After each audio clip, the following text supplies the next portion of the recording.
चलिए डिस्कशन बढ़ते हैं आज के इस महत्वपूर्ण सेशन में और स्टार्ट करते हैं आज के इस महत्वपूर्ण सेशन को एक नए अंदाज में और डीजे सर चैनल के महत्वपूर्ण स्लोगन के साथ। यदि दूर करना चाहते हो यूपी बोर्ड का फियर, यदि दूर करना चाहते हो यूपी बोर्ड का फियर, तो बने रहना डीजे सर चैनल के नियर। इस बार कोरोना का नहीं चलेगा बहाना और हर हाल में है आप सभी को यूपी बोर्ड पेपर में जाना। एक और सुन लीजिए ध्यान से। यदि करना चाहते हो बोर्ड में अच्छे नंबर की अर्निंग, यदि करना चाहते हो बोर्ड में अच्छे नंबर की अर्निंग, तो करना पड़ेगा अपनी नींद की बर्निंग। तो करना पड़ेगा अपनी नींद की बर्निंग, मतलब कि अपनी नींद को आपको जलाना पड़ेगा और मिलकर करना होगा रेगुलर डीजे सर चैनल से लर्निंग। तो डिस्कस इतना जो है आप लोगों को तो करना ही पड़ेगा समर्पण भाव इस चैनल के प्रति भी और रेगुलरली इस लेक्चर के प्रति भी, और इसे अपने क्लासमेट पर भी शेयर करते चलिएगा। चलिए बढ़ते हैं, स्टार्ट करते हैं इस महत्वपूर्ण सेशन को। क्लास 12th के बच्चों के लिए बहुत ही इंपॉर्टेंट सेशन है और ये अर्थशास्त्र के इसमें महत्वपूर्ण लघु उत्तरीय प्रश्नों को शामिल किया गया है। क्लास 12th के बच्चे जो कि अर्थशास्त्र को लिए हुए और उसके साथ ही साथ कृषि अर्थशास्त्र के बच्चे, यानी वे बच्चे जिनका कि कृषि अर्थशास्त्र है, उनके लिए भी इंपॉर्टेंट रहेगा ये। पहला ही प्रश्न देखिए कितना जानदार प्रश्न है। वस्तु एवं सेवा कर को समझाइए। पहला ही प्रश्न मोस्ट इंपॉर्टेंट है, वस्तु एवं सेवा कर को समझाइए। वस्तु एवं सेवा कर से आप क्या समझते हैं? देखिए दोस्तों, यहाँ पर बात हो रही है वस्तु एवं सेवा कर की। यह वस्तुओं और सेवाओं के उपभोग पर लगाया गया गंतव्य आधारित कर है। क्या है? गंतव्य आधारित कर जो है उसका नाम है वस्तु एवं सेवा कर, जिसे हम लोग जीएसटी के नाम से जानते हैं। इसे पिछले चरणों में अगर देखा जाए क्षतिपूर्ति सेटअप हेतु उपलब्ध करके भुगतान के क्रेडिट प्राप्त करने के लिए उत्पादक से अंतिम उपभोग के सभी चरणों पर लगाने के लिए प्रस्तावित किया गया है। तो देखिए यहाँ पर उत्पादक से लेकर अंतिम उपभोग तक जो होगा पूरा का पूरा डिस्टेंस ये प्रभावित करेगा सभी लोगों को, और ये बड़े पैमाने पर डिस्टेंस देखा जाए तो इसका प्रभाव भी देखने को मिला। देखिए इसमें अगर हम लोग बात करें और कुछ अगर आप लोगों को जो आप लोग के लिए हेल्पफुल रहे इसमें, तो देखिए यहाँ पर जो बातें की जा रही हैं ये बहुत ज़्यादा इंपॉर्टेंट है। वस्तु एवं सेवा कर को देखिए हम लोग इंग्लिश में क्या बोलते हैं? देखिए शॉर्ट फॉर्म में इसे हम लोग बोलते हैं क्या? जीएसटी बोलते हैं। संक्षेप में इसे देखिए हम लोग वसेक बोलते हैं या जीएसटी बोलते हैं। क्या बोलते हैं? वसेक बोलते हैं या तो जीएसटी बोलते हैं। अंग्रेजी में इसको जीएसटी बोलते हैं और इसका फुल फॉर्म क्या हो जाता है? Goods and service tax. क्या बोलते हैं? Goods and service tax. तो ये जीएसटी का फुल फॉर्म है। भारत में रजिस्ट्रेशन देखिए इसमें शामिल जो किया गया था, भारत में 1 जुलाई 2017 से लागू एक महत्वपूर्ण अगर अप्रत्यक्ष कर व्यवस्था है। अप्रत्यक्ष कर व्यवस्था है। कहने का मतलब रजिस्ट्रेशन अगर देखा जाए तो पता भी नहीं चलता, पता चला कि आपने यहाँ पर आप कर देकर चले आते हैं। जैसे कोई भी वो सामान है तो वो 5,000 का सामान था तो अब देखेंगे वो 5,500 का हो गया, 20,000 का था तो अब 23,000 का हो गया है। कहने का मतलब कि 1 से 2,000 3,000 जो उसमें ऑटोमेटिकली वो जीएसटी के साथ जुड़कर आपको जो दुकानदार रहेंगे ऑटोमेटिकली बताएंगे, ठीक है ना। तो ये 1 जुलाई 2017 से ये लागू भी हो चुका है। प्रत्यक्ष अप्रत्यक्ष कर व्यवस्था है ये, जिसे सरकार व कई अर्थशास्त्रियों द्वारा इसे स्वतंत्रता के पश्चात सबसे बड़ा आर्थिक सुधार बताया है। मतलब कहने का मतलब आर्थिक सुधार ये बड़े पैमाने पर है और निश्चित तौर पर ये तो देखा जाए तो केंद्र सरकार हो गया, राज्य सरकार हो गया, तो ये राज्य सरकारों के कोष को भी ये कहीं ना कहीं से सपोर्ट करता है, यहाँ सपोर्ट मिलता है। तो ये भाई टैक्स मिलेगा, टैक्स मिलेगा तो फिर चीज़ों को व्यवस्था को हर व्यवस्थाओं को व्यवस्थित तरीके से फिर जो सरकार होगी वो भी प्रोवाइड कराएगी। जब इसमें लोग आगे बढ़ते हैं तो वस्तु और सेवा कर के बारे में अगर हम लोग और जानने का प्रयास करें तो देखिए यहाँ पर जो बात निकल कर आती है वस्तु और सेवा कर के मामले में, वस्तु एवं सेवा कर, वस्तु एवं सेवा कर अगर ये दीर्घोत्तरी में पूछता है डिस्कस तभी इतना अगर आप लिखते तो ये आप लोग के लिए इंपॉर्टेंट रहेगा और प्रभावित कर देंगे आप लोग एग्जामिनर को। वस्तु एवं सेवा कर के बारे में अगर हम लोग और जानने का प्रयास करें तो वस्तु एवं सेवा कर परिषद के द्वारा देखिए ये संचालित होता है। यानी जीएसटी जो होता है किसके द्वारा संचालित होता है? वस्तु एवं सेवा कर परिषद के द्वारा। और भारत के जो वित्त मंत्री हैं, जैसे इस समय देखा जाए तो वर्तमान वित्त मंत्री कौन है? निर्मला सीतारमण जी हैं। तो भारत के वित्त मंत्री इसके अध्यक्ष होते हैं। कौन होता है अध्यक्ष? कौन होता है? तो भारत का जो भी वित्त मंत्री होगा भाई, जो भी चेंज होगा तो वो बन जाएगा। जैसे किसी और को वित्त मंत्रालय दे दिया गया तो वो उसके अध्यक्ष होंगे। मतलब कहने का मतलब है कि वित्त मंत्री जो होगा वो केंद्र में वित्त मंत्री जो होगा उसी के अंतर्गत जो जीएसटी होता है वो वर्क करता है। यानी जो वस्तु एवं सेवा कर परिषद का जो मुख्य रूप से अध्यक्ष होता है वो वित्त मंत्री होता है। जीएसटी के तहत अगर देखा जाए तो वस्तुओं और सेवाओं को निम्न दरों पर क्या किया जाता है, कर लगाया जाता है, जिसमें कि रेडिएशन जो 0%। देखिए इसमें क्या होता है, बातें जब बढ़ती है तो यहाँ पर 0% शामिल है, यहाँ पर देखिए 5% शामिल है, 12% शामिल है, 18% शामिल है और साथ ही साथ 28% भी शामिल है। तो डिस्कशन देखिए यहाँ 5 टाइप से अगर देखा गया तो यहाँ पर मुख्य रूप से 0%, 5, 12, 18 और 28%। तो इस तरीके से ये 5 टाइप से कर जो होता है वो निम्न दरों पर लगाया जाता है। मोटे कीमती और अर्ध कीमती पत्थरों पर देखिए डिस्टेंस जो लगाया था 0.25% की एक विशेष दर लगता है, तथा सोने पर 3% का दर लगता है, 3% का। और जो अर्ध कीमती जो पत्थरें होती हैं, मोटे कीमती पत्थर जो, तो इन पर 0.25% का एक विशेष दर जो होता है, और सोने पर क्या होता है 3% का दर होता है। इसके अलावा देखिए 0, 5, 12, 18 और 28% का, ये 5 टाइप्स का तो ये है ही। तो कहने का मतलब इस तरीके से ये जीएसटी जो है वर्क करता है, ठीक है ना। चलिए बढ़ते हैं यहाँ पर आगे हम लोग और देखते हैं दूसरे मोस्ट इंपॉर्टेंट प्रश्न को। ये जो प्रश्न है ये भी बहुत ही महत्वपूर्ण प्रश्न है डिस्टेंस। देखिए प्रश्न खुद कहता है कि मैं कितना ज्यादा इंपॉर्टेंट हूं। केंद्रीय बैंक को अंतिम ऋणदाता क्यों कहा जाता है?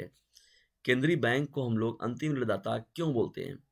देखिए दोस्तों कहने का मतलब क्या है, केंद्रीय बैंक जो होता है वो व्यावसायिक बैंकों के लिए अंतिम ऋणदाता यानी लेंडर ऑफ लास्ट रिजॉर्ट तो मतलब लेंडर के रूप में, मतलब कहने का ऋणदाता के रूप में देनदार जो होता है वो केंद्रीय बैंक ही होता है व्यावसायिक बैंकों का। भाई जैसी बात है, समस्याएं होती हैं कभी कभी, जैसे विजय माल्या हो गया, नीरव मोदी जैसे और भी ऐसे बहुत बड़े बड़े ये सब महापुरुष लोग जो हैं, जो यहाँ से लेके भगोड़े घोषित कर दिए जाते हैं भारतवर्ष द्वारा, ये भाग जाते हैं यहाँ से ले लेके पैसे, और यहाँ पर हम लोग के जो बैंकों में बैठे हुए जो और भी उनसे भी बड़े महापुरुष जो होते हैं, मैनेजर वगैरह, जो इन लोगों को इतने बड़े पैमाने पर प्रोवाइड कर देते हैं पैसों को इतनी आसानी से। आपको यकीन नहीं होगा रेशंस की, छोटे से अगर देखा जाए किसान क्रेडिट लोन, हम लोग का खुद भी हम लोग भी किसान फैमिली से जानते हैं कि मैं बिलोंग करता हूँ, और हम लोगों को छोटा सा एक लोन लेने के लिए 35 से 40 हज़ार का लोन लेने के लिए 100 से 150, 200 जगह पर इतनी खसरा खतौनी ये वो साइन वगैरह कितना टिटिमा बेलना पड़ा, कितना पापड़ बेलना पड़ा उसके लिए, वो तो हम लोग जान रहे हैं। तो कहने का मतलब इतना नाटक कराने के बाद लोग बैंक क्या करती है, प्रोवाइड कराती है। और यहाँ पर क्या है, इतने बड़े बड़े पैसे को लोग इतने बड़े बड़े अमाउंट को देकर चले जाते हैं। सोच लीजिए कितनी बड़ी ये सब गणित होता है कि क्या बताया जाए उसमें। चलिए खैर उसको मारिए गोली, और आप लोग बोर्ड एग्जाम में तैयारी करिए और बेहतर तरीके से पढ़कर एक महत्वपूर्ण अर्थशास्त्री बनिए आप लोग, और देश के अर्थव्यवस्था को सुधारने में अपने महत्वपूर्ण योगदान जरूर दीजिए। तो डिस्टेंस यहाँ पर जब हम लोग आगे बढ़ते हैं, देखिए यहाँ पर तो व्यावसायिक बैंकों के लिए अंतिम ऋण देने का काम करता है। जब व्यावसायिक बैंक जमाकर्ताओं के प्रति क्या होता है, अपने दायित्वों को पूरा करने में असफल हो जाता है, तो केंद्रीय बैंक उनके बचाव के लिए आता है। कहने का मतलब क्या है कि जब लोगों का विश्वास टूट जाएगा, भरोसा टूट जाएगा, तो भैया बैंक में लोग क्यों पैसा रखेंगे। जैसे कहा गया था कि लॉकडाउन के समय में तो पैसा वगैरह जो था, कितनी समस्याएं थी नहीं, जैसे नोटबंदी के समय भी देखिए वो देखा गया था। तो बैंकों से लोगों का भरोसा धीरे धीरे उठने लगता है कि भैया हम अपने ही पैसे को पाने के लिए इतना नोटिंग करना पड़ेगा। तो ऐसे क्या होता है, लोग इरिटेट होने लगते हैं। तो इन इरिटेशन को कम करने के लिए डिस्टेंस जो है वो केंद्रीय बैंक का हस्तक्षेप स्वाभाविक होता है। यानी reserve bank of India, reserve bank जो होता है वो ऑटोमेटिकली सपोर्ट करता है इन सभी व्यावसायिक बैंकों को, ठीक है, ताकि जनता जो है, आम पब्लिक जो है वो ज़्यादा पैनिक ना हो। रिजर्व बैंक के यह सुविधा देखिए बैंक के जमाकर्ताओं के हितों की रक्षा और बैंक को संभावित रूप से असफल होने से रोकने के लिए देता है। और उनके भाई जमाकर्ता जो है उनके हितों की रक्षा करने का काम जो है रिजर्व बैंक के ही हाथ में, और संभावित रूप से असफल होने के से रोकने के लिए भी देता है, क्योंकि बैंक के असफल होने से अन्य बैंकों और संस्थाओं पर भी प्रभाव पड़ सकता है। भाई जाहिर सी बात है, बैंक अगर असफल होंगे तो बैंकों में धन जो जमा होता है उन्हीं के माध्यम से इतने बड़े बड़े निवेश हो रहे हैं, इतने बड़े बड़े काम हो रहे हैं, तो वो उन सभी संस्थाओं पर नकारात्मक प्रभाव देखा जाए तो इनडायरेक्टली तरीके पर तुरंत पड़ेगा। और इससे क्या होगा, वित्तीय स्थिरता और अर्थव्यवस्था पर भी प्रतिकूल प्रभाव पड़ सकता है। तो इसलिए डिस्टेंस क्या होता है, जो केंद्रीय बैंक होता है वो ऑटोमेटिकली इसमें हस्तक्षेप करता है, ठीक है ना। तो ये एक महत्वपूर्ण रहेगा घटना। और डिस्टेंस देखा जाता है इकोनॉमिकली तौर पर से अगर देखा जाए यानी अर्थशास्त्र विषय के लिए। चलिए बढ़ते हैं हम लोग तीसरे मोस्ट इंपॉर्टेंट प्रश्न की ओर। देखिए तीसरा हम लोग का महत्वपूर्ण प्रश्न क्या है, लेकिन आगे बढ़ने से पहले डिस्टेंस यदि वीडियो थोड़ा सा भी हेल्पफुल लग रहा है तो इसे लाइक करें, शेयर करें, और चैनल पर नए चैनल को सब्सक्राइब करना बिल्कुल भी ना भूलें। डिस्कशंस आप लोग कमेंट्स अच्छा लगता है, आप लोग को पढ़ते भी हैं, आप लोग पूरा का पूरा लेक्चर सुनते भी हैं, लेकिन अंत में लाइक शेयर और सब्सक्राइब करना आप भूल जाते हैं। इसीलिए डियर स्टूडेंट्स के आप लोगों से कहना पड़ता है कि नहीं, हाँ आप लोग इन चीज़ों को मत भूलिए, ये आप लोग के लिए ये सभी बातें भी बहुत ही इम्पोर्टेंट रखती हैं या बहुत मायने रखती हैं। तैरती विनिमय दर से आप क्या समझते हैं? मोस्ट इंपॉर्टेंट एडिशंस प्रश्न संख्या, देखिए ये वाला, तैरती विनिमय दर से आप क्या समझते हैं? देखिए तैरती विनिमय दर क्या होता है? विनिमय दर मांग और पूर्ति तथा बाजार की अन्य परिस्थितियों में परिवर्तन के साथ साथ बदलती रहती है। क्या होता है एडिशंस? विनिमय दर का मतलब लेने देने का जो क्रम होता है, तो मांग और पूर्ति और बाजार में जो परिस्थिति जैसी मिलती है, तो परिस्थितियों में परिवर्तन के साथ क्या होता है, विनिमय दर में भी चेंजिंग देखने को मिलता है। ठीक है ना?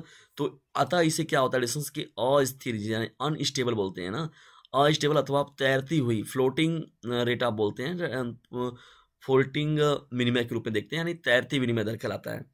भाई जाहिर सी बात है कि परिस्थितियां तो हर समय बाजार में रहती नहीं, कभी कभी देखिए मांग अगर ज़्यादा हो गया, यानी वस्तु ज़्यादा पैमाने पर आ रही है कोई, तो मांग क्या होता है, बढ़ जाता है। अगर वस्तु कम मात्रा में तो उसका मांग भी घट जाता है। मतलब कहने का मतलब है कि चीज़ें महंगी हैं, सस्ती हैं, बहुत तरह की चीज़ें होती हैं।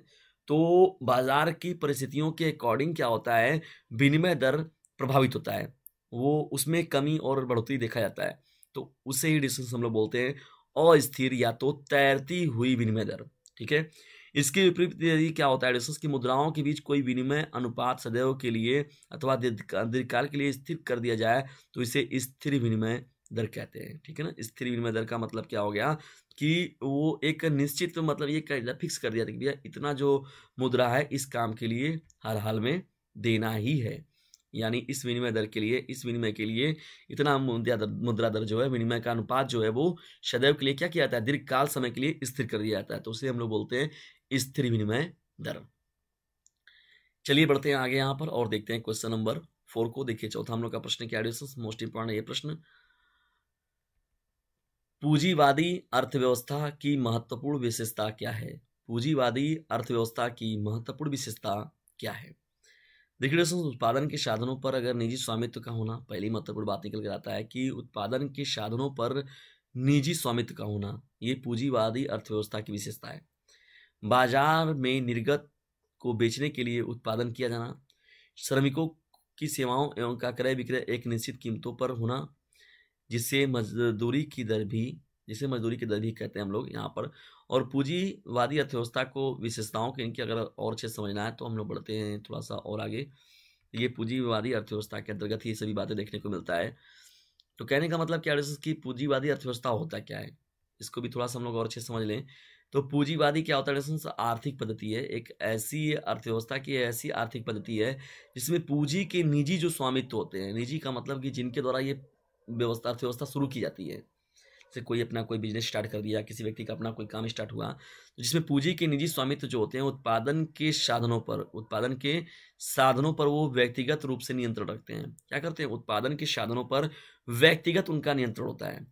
स्वतंत्र औद्योगिक प्रतियोगिता होती है और उपभोक्ता जो होते हैं द्रव्यों के अनियंत्रित वितरण की व्यवस्था होती है।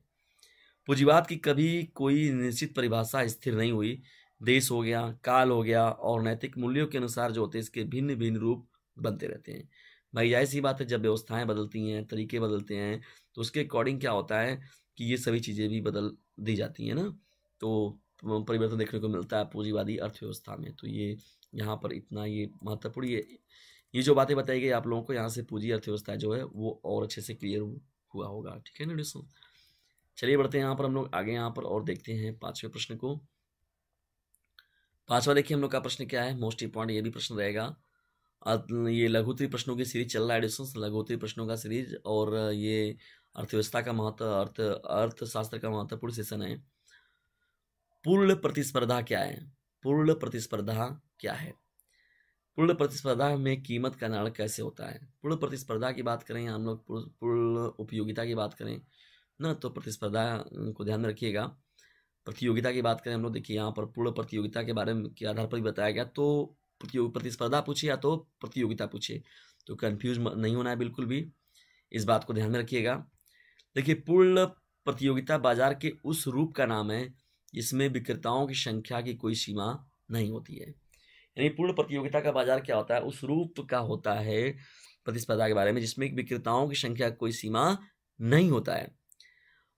तो इसमें अगर देखा जाए तो फलतः कोई भी एक उत्पादक बाजार में, तो इसके फलतः अगर देखा जाए डिस्टेंस, तो इसमें क्या होता है, फलतः कोई एक उत्पादक बाजार में वस्तु की कीमत पर प्रभाव नहीं डाल सकता। कोई भी एक उत्पादक जो होगा वो बाजार में वस्तु की कीमत पर कोई भी प्रभाव जो या ज़्यादा प्रभावित वो नहीं कर सकता। अर्थशास्त्र में बाजार को मुख्यतः दो रूपों में बांटा जाता है डिस्टेंस, पूर्ण प्रतियोगिता और अपूर्ण प्रतियोगिता। ठीक है ना, जिसे हम लोग पूर्ण प्रतिस्पर्धा या तो अपूर्ण प्रतिस्पर्धा के रूप में भी जिसका अध्ययन हम लोग करते हैं।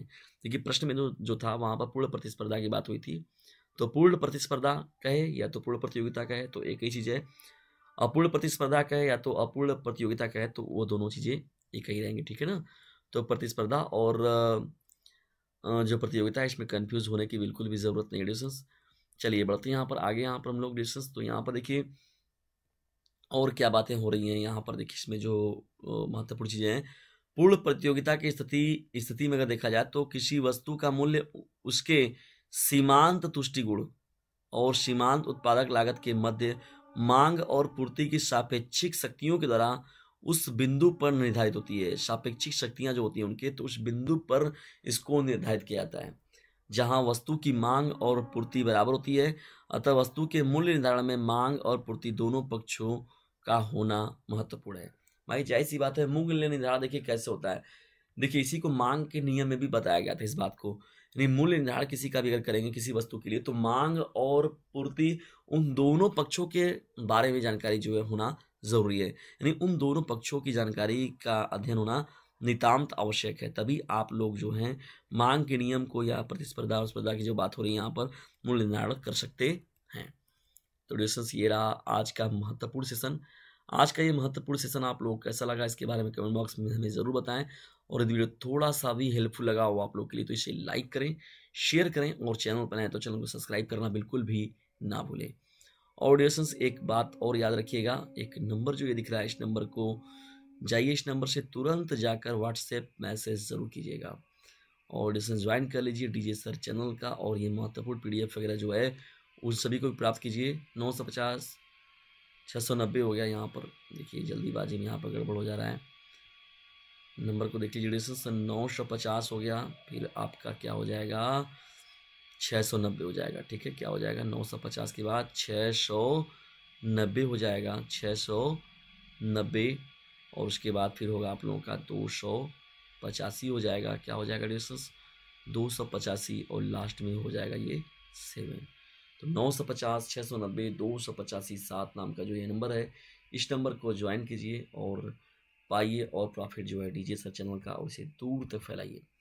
और डीजे सर चैनल पर जो आप लोग को डिस्टेंस फ्री में इतने महत्वपूर्ण लेक्चर मिल रहे हैं, इसको दूर तक फैलाइए और इसे उत्तर प्रदेश के हर जिले तक फैलाइए, और उत्तर प्रदेश के हर जिलों के साथ साथ उनके हर एक इंटर कॉलेज में फैलाइए, और हर उन बच्चों तक पहुँचाइए जहाँ पर उन बच्चों को इनकी ज़रूरत है।